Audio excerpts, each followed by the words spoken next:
Hey there, guys. Good morning. It's nearly 9 o'clock where I am. I'm still in my house coat and pajamas. But it's Celine, by the way. Hello. And thank you for joining me here.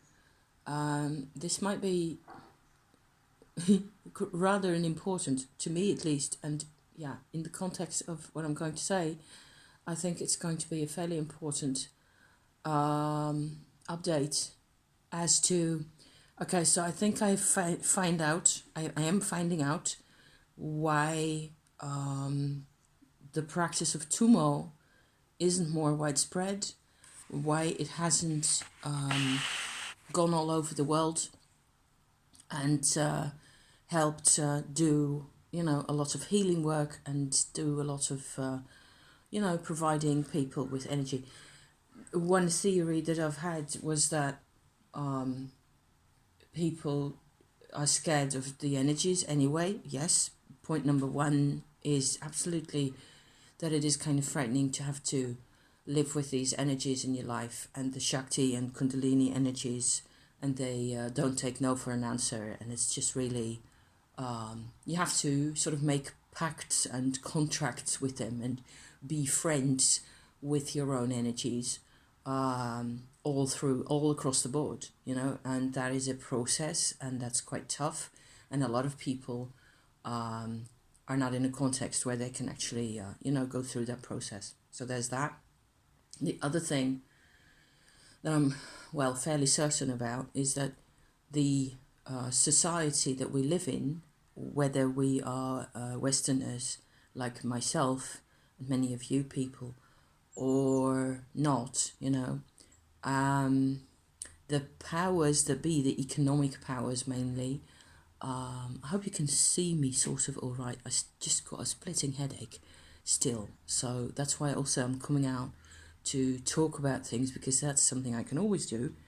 I can't really read and I can't really, the screen is killing me. So this whole area here is, there's a reason why I've got a headache, and I'll explain it, in a bit, because it's all part of the story. So the economic powers that be, of course, they want, they want a, what you might call a homogenous workforce.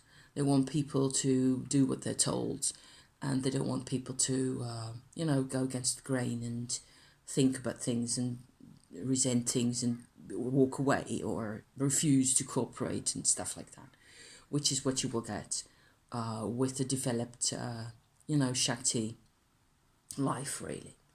So those two things I was aware of, and I was, because I'm in a luxurious position where I can just choose for myself.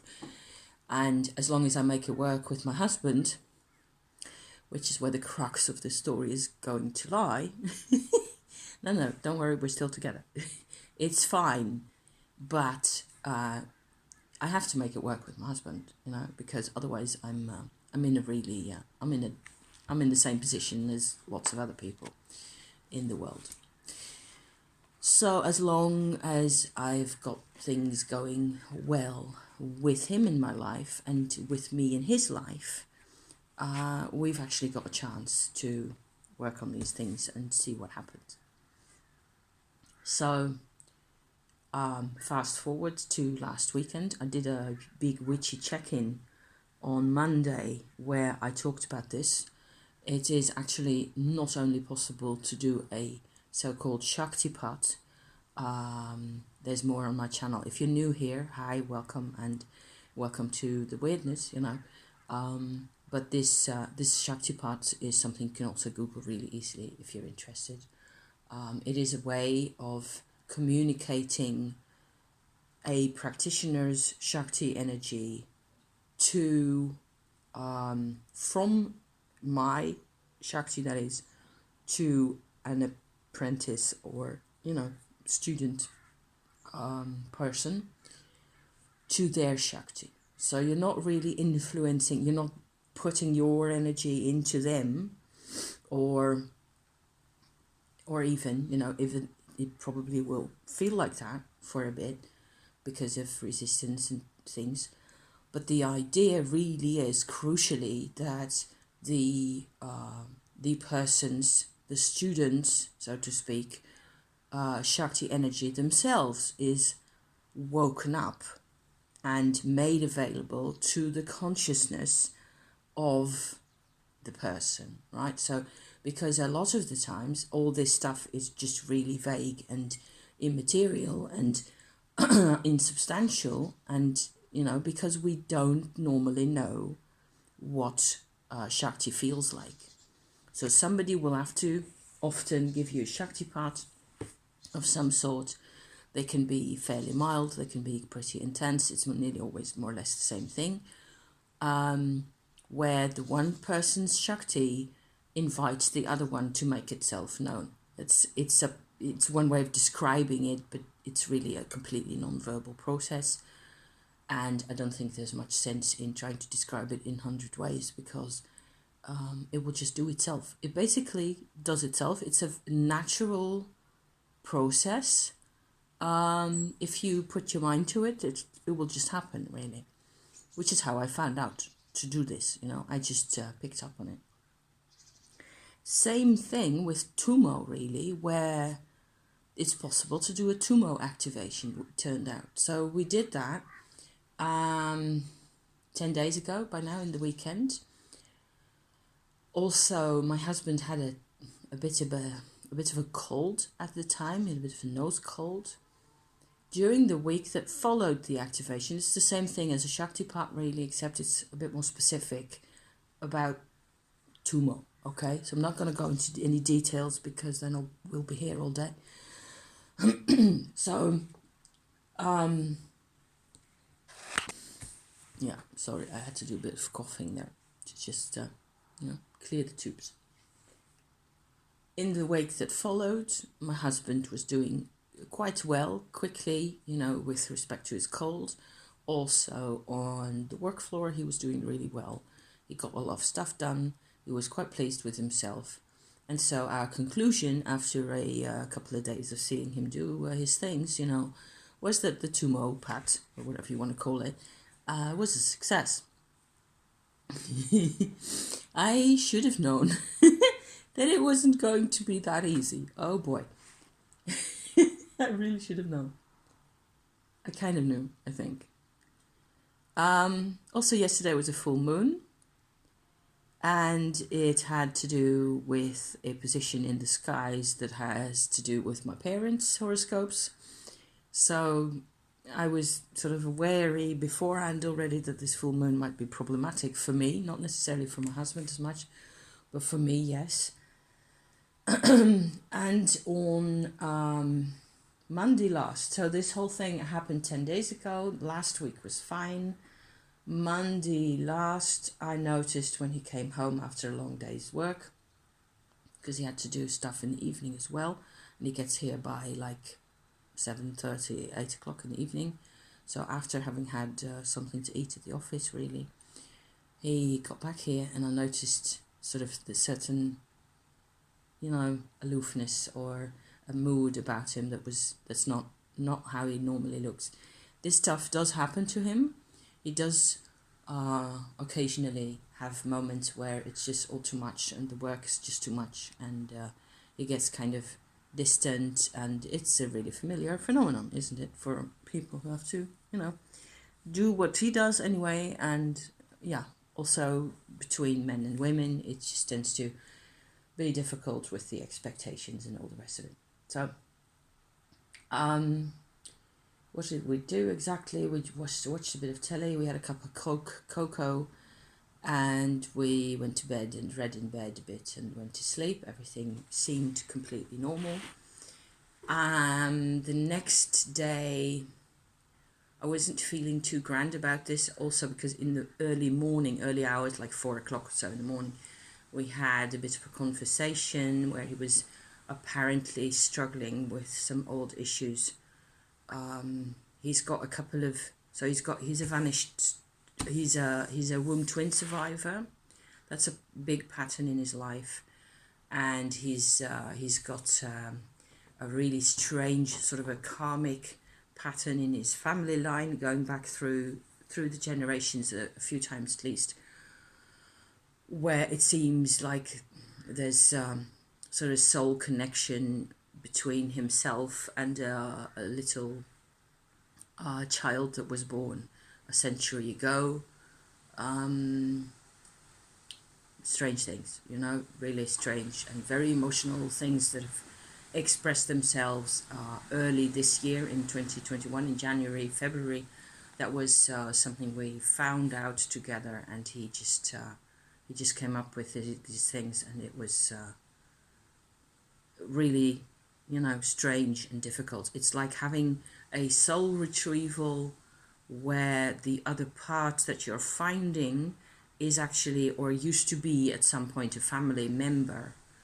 And I haven't really been able to find anything relevant to this kind of a situation.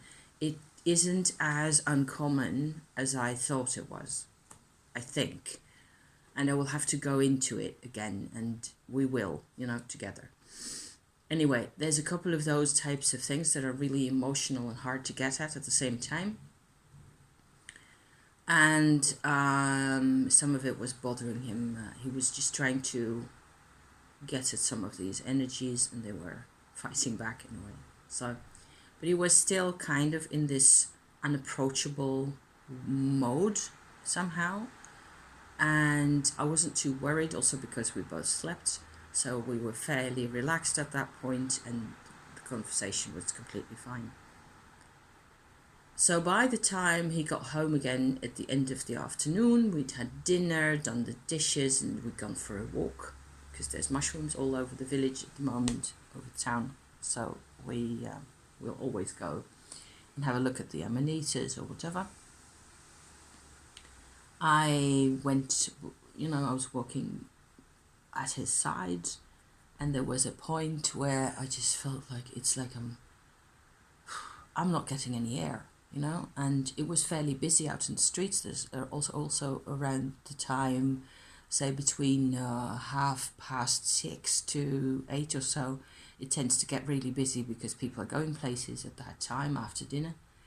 And so we sort of, you know, we took a different path into a park-like place in the town where you can just walk towards the canal, where there's no traffic at that point, really. So we were walking over there, and I was feeling like I had this, you know, like I had a concrete helmet over my person, over my head and myself, like this, and everything was just completely shut off. And I'm very much an empath and a chameleon, so this was feeling like, okay, so this is probably, I had no reason at that point to feel this way, and it certainly wasn't the moon phase, you know, because this was one whole day before the actual time of the full moon, by the way. I had no reason to you know, feel anything less than content at that time. So I was assuming it had something to do with my husband's mood, and of course I'm just connecting the dots there. And so I went like, okay, so I think you are kind of, you know, struggling with something or other. He was, you know, getting in this, he gets in this really unapproachable mood, and he doesn't, it's not like he snaps at me or he's unpleasant. He just doesn't say anything anymore. He just goes completely silent. And he had some type of energy around him that was bothering both of us. So I did a white light healing work on him at that point out in the park over there. He's done this with me 100 times. It's completely fine, completely ordinary. And I could see that there was quite a bit of, you know, very heavy kinds of energy that went away at that point. So that already felt quite a bit better. I could feel myself, you know, sort of feeling the surroundings a bit more, and the wind in the branches and the trees and all that. So in the evening, it was getting a bit better. After that, he started yawning, so it's also a good sign that you're being successful with your healing operation. This person is actually benefiting from what you're doing, and they're relaxing, and they, you know, so on. Then we talked a bit more. Yes, we actually got around to talking about things. He mentioned a couple of people that he'd seen earlier that day and what has been going on with them, and there was a trigger-like situation in what was going on having to do with divorce, and so that's a big issue for him. He talked about that quite openly and kind of, confidently and so on. So I sort of felt like, okay, so this was it. This was what was on your mind. And finally we got it to come out, so we're okay again, Somehow by the time we got home, he'd shut down again. And actually it felt like everything we'd done had just evaporated and left no trace, really. And it started off with, really stupidly, I think, by me feeling like he just accepts whatever it is that I'm doing in terms of healing work or being available to him or everything else. He just, receives it and it just doesn't make an impression, or he doesn't really appreciate the effort that it is, for me to do white light and to be all the things. I felt really underappreciated at that point. I'm laughing because it's so very human. I mean, I'm human, you have to, at some point you want somebody to say thank you and to also feel better, to, if possible, you want something to, I'm telling you all this because it has to do with the Tummo activation, okay? The next 24 hours were spent me having a headache. It's still there. It's getting a bit better by now, also with aspirins and drinkies and sitting up and talking to you guys rather than lying in my bed because I've slept enough by now. So the Tuesday night, today's Thursday, by the way, Thursday the 21st, okay? Tuesday 19 in the night, we had a massive argument, and it wasn't so much even about him not appreciating what I'm doing. I was so upset because it was like a recreation that was just involuntarily happening. He was not even angry, he was depressed. There was this whole mood that just came out of nowhere, really. Not at that point, it had been sort of growing on him for a couple of days. So there's the danger of a Tummo pad, right? And I'm putting this out there as a sort of a resource, listening to me talk about the experience, kind of a deal here, because it took us a couple more conversations. He went to work during the day Wednesday. We had a couple more conversations after, settling the argument. I realized, first of all, that his mood, his thing that he was in, was really due to overwork. Number one, as soon as I really realized that, because that's really hard to tell, he doesn't do physical labor, he doesn't get, physical ailments that much or dis-ease, from the work he does. He tends to be really happy at his job. He tends to be really energized and he's available to a lot of people. And often, okay, there's times where he goes like, oh, I'm seeing stars here with all those people and all the questions and all the things. But he also enjoys his job enormously. And people like him. People love him. Everybody wants him. So it's really hard to see any signs of burnout or overwork or anything like it.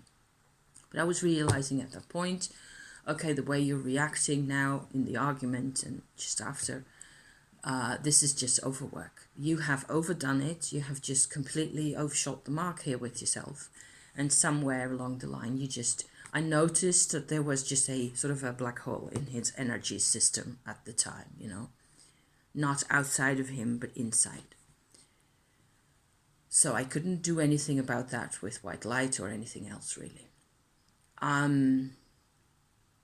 We went back to bed. We'd, gone back to sleep, try to sleep as much as possible because it's the only way. My headache was starting to make itself felt. the next day we had a couple of conversations over the phone, things, and WhatsApp messages and things. Things were fine again in terms of how we could communicate with each other. And in the evening, I'm trying to think what was the actual first inkling of the sort of the truth about the situation coming out. I think it was basically just me or us, watching a bit of telly, even with my headache, and before that having dinner and so on, where I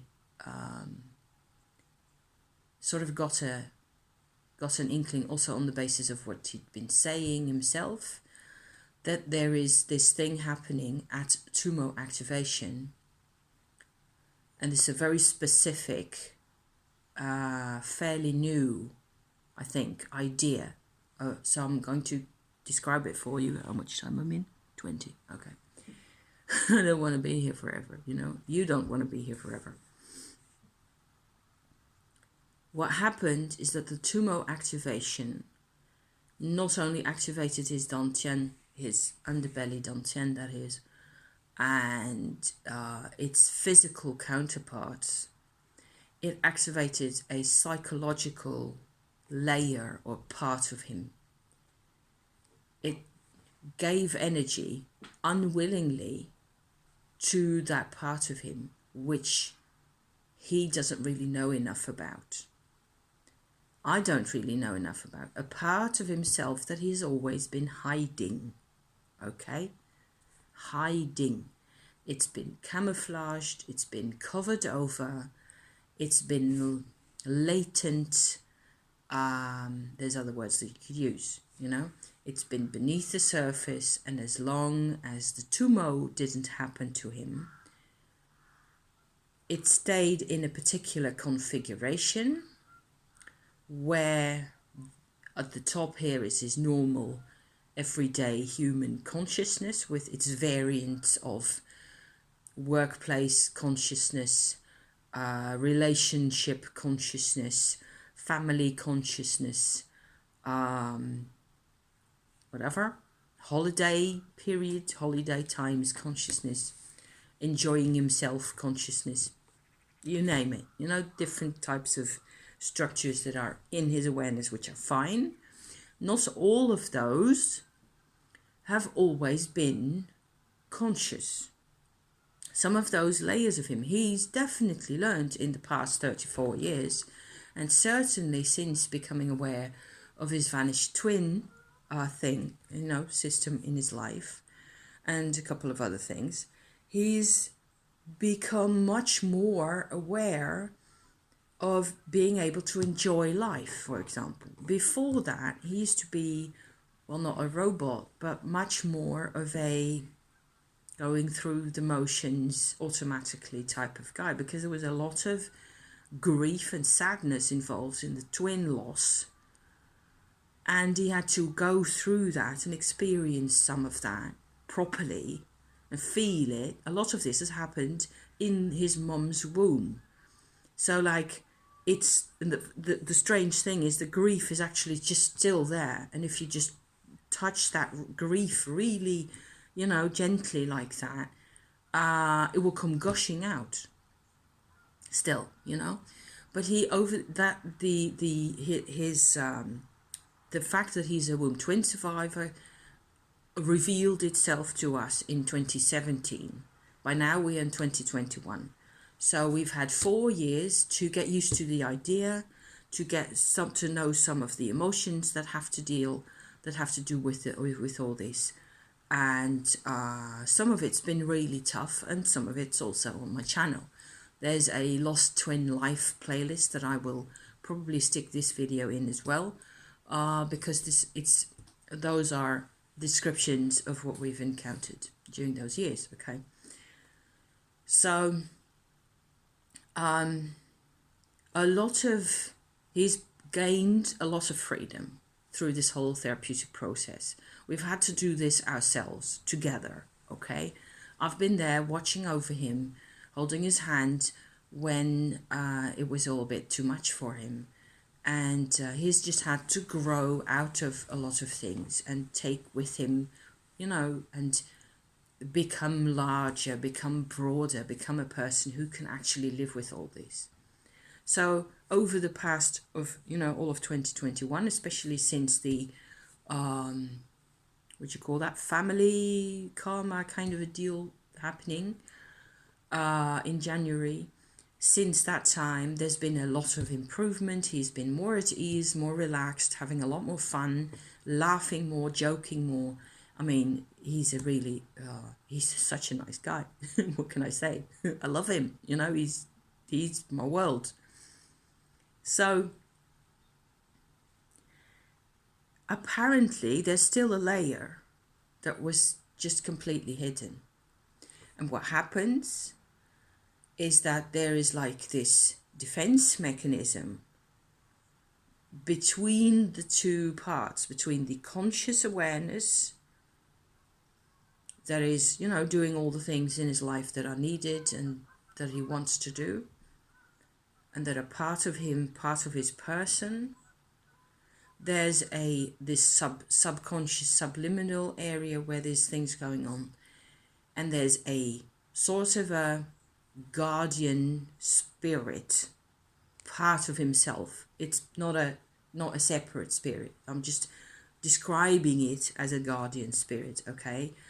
Who creates havoc at those times of, those particular times when there's a trigger that goes really right beneath the surface, right into the mud down there, and hits a part of him that apparently doesn't want to be. Either it doesn't want to come out. I think that part definitely by now wants to come out, as if it gets a place to live, if it gets acknowledgement and room to, call its own, so to speak, it will work. But there's a great risk of a struggle, of an automatic mechanism from this guardian idea that he carries around with him, that sort of keeps this part safe, even with all the things we've already been through. It just springs into action. It's like a soldier being called to war, and everything we had done, which was why I was in such a, which is why I have a headache, because the way he behaves is like this guardian mode. Okay, let me just call it like this. It has very strong connotations of everything's completely pointless. Nothing anyone can do in terms of healing or, organic living and eating properly and being healthy and all that kind of stuff, and good intentions, especially good intentions and heart and love, none of it will make the slightest difference to my situation. That's the MO of the guardian, right? And the guardian takes over the whole personality at those times. It is a bit schizoid. I hope you don't mind my using this word. I don't really like the word myself, but it's because it's a really strong word.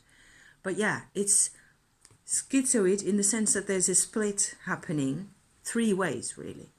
Normal consciousness, guardian, that only comes into operation when there's a real threat perceived, and underlying subconscious part, really, that needs... if the subconscious part really gets a voice, is given the voice, the space, the whatever it really needs, then the guardian will really calm down, and the risk of this happening again will sort of, I believe, fade out of our lives, ideally, eventually.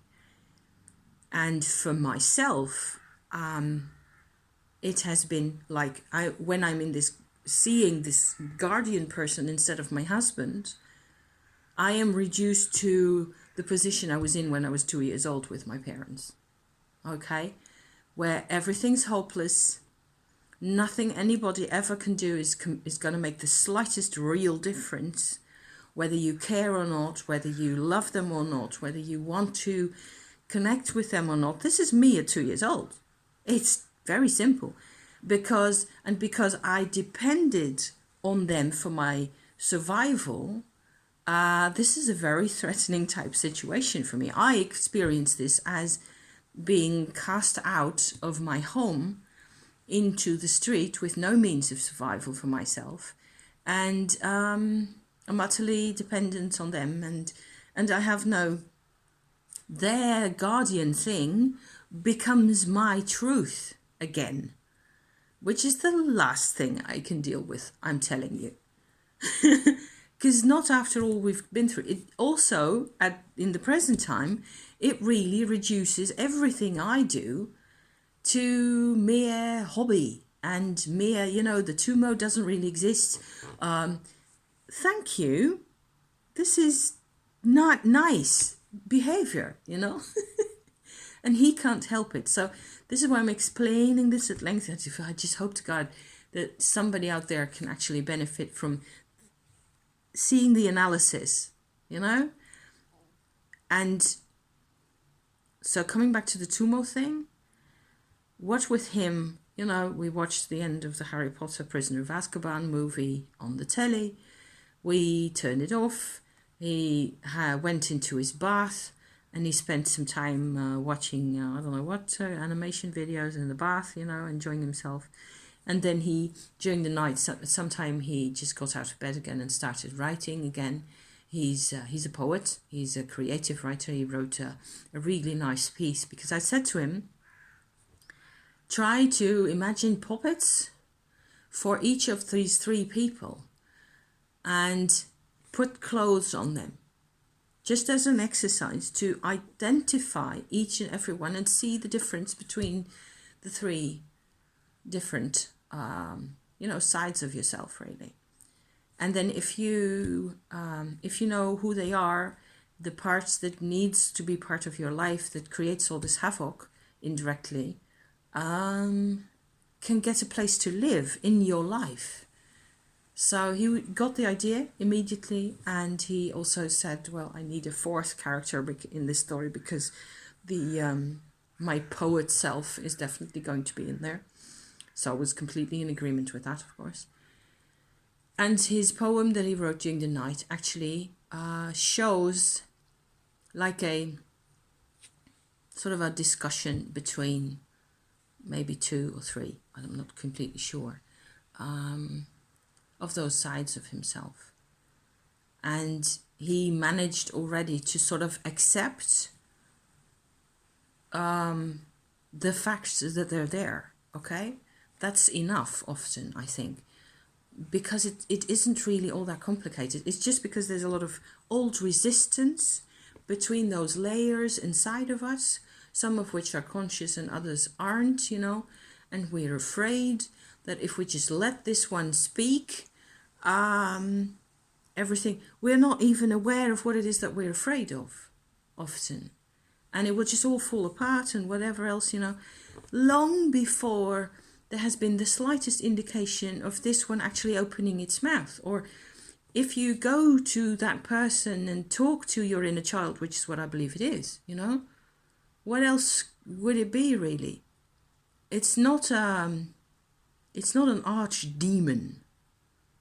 There's no such thing. There's no lion with 5 legs, sprawled around. I've been looking at demons on Wikipedia. Nah, not in real life. IRL, okay? Let's just do IRL because it's tough enough at the moment. Half an hour, a bit more. Thank you, my dears, for accompanying me along this recounting of this event here. My headache's nearly gone. Yeah, so you did that. We'll see where we go from here. I'm not expecting any more problems at the moment. Because freedom, we're meant to be free, we are meant to be free. and in control, and sovereign people. Sovereignty is this. So it's really Tummo, sovereignty, and inner child work, or inner shadow, or whatever you want to call it. It's a shadow up until the point where you start seeing it's a child, really. The Tummo frees the child, for real, IRL. Thank you for being here, my people. See you next time. Ciao for now.